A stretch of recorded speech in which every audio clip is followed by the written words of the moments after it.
Hey, what is up guys? MKBHD here, and I have seen the red hydrogen smartphone slash camera system prototype, and now in this video I'm going to share it with you. So up until now, visually, we've only had one image, this one render to base all of our thoughts on the design off of. And that's great and all, but Jim from Red wanted to show me what they've been working on and wanted to dispel any myths that they're not working on anything. So that's a win for me, a win for you guys to get this video, and a win for Red to actually show you something. So they had a couple prototypes to show me. One was a fit and finish prototype with all the final materials and dimensions and the exact look that they're shooting for.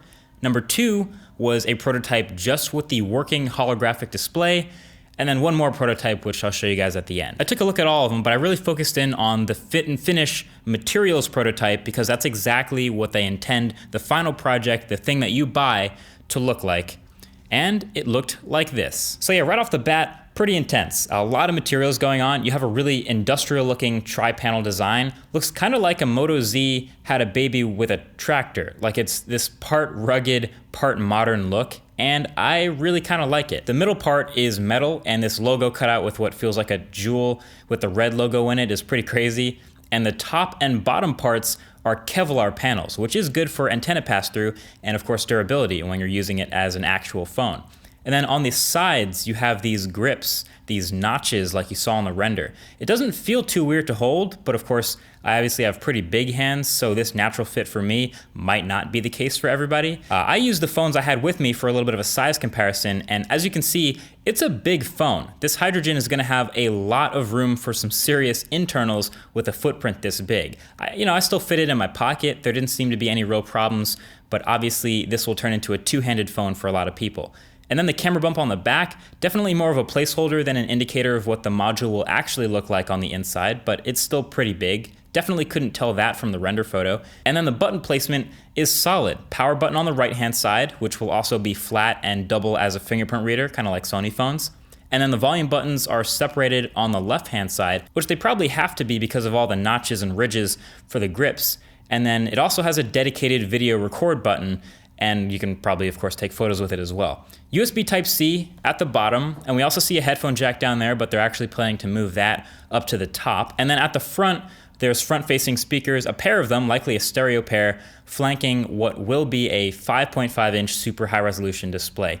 And yeah, those pins at the bottom of the back, as you've probably already noticed, very reminiscent of the Moto Z, because they will end up being used for the same essential purpose, snap-on mods that add to the functionality of the phone. Then like I said, this fit and finish prototype has all of these final materials and everything, but it doesn't have a working display. For that, they had a second prototype just with the holographic display.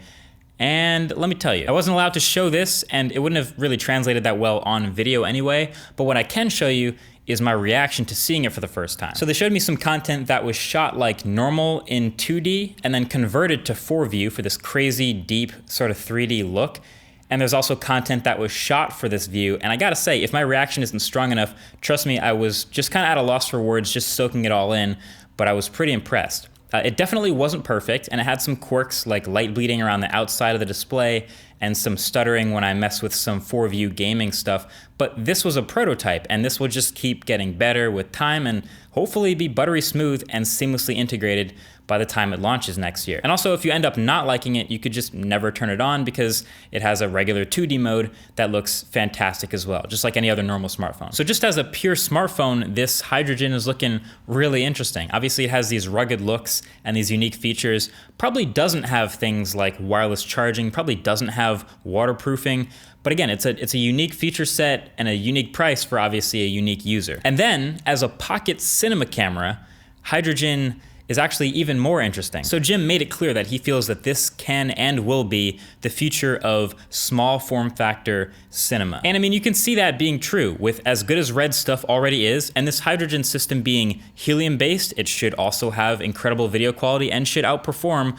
other mirrorless cameras and small DSLRs in an even smaller package. In fact, that's what Jim said, is the quality should only really be surpassed by Red's bigger cameras. And the pins and magnets module system is pretty intense. I can't really describe it too much because obviously, number one, they're prototypes, and number two, a lot of it is still under development and confidential. But think of it as like Moto Mods on steroids. Same idea with adding functionality to the device. But remember that last prototype I told you about in the beginning of the video? Well, that's what that was. So this is what that could look like. And as you can see, attaching a module specifically for adding a sensor and a lens mount can already make this look pretty serious. So that for now is all I can show, but apparently in the next 30 to 45 days, they said they'll have an actual prototype with both the fit and finish and the holographic display in the same body. But what you just got from this video is a quick world exclusive. That's something that Red's working on that they wanted to share with you guys. So there you have it. What do you think? Is that enough to justify pre-ordering a $1,000+ smartphone or mini pocket camera or whatever else these things might do? Let me know. Hopefully there'll be more information to come, but until then, that's been it. Thank you for watching. Talk to you guys in the next one. Peace.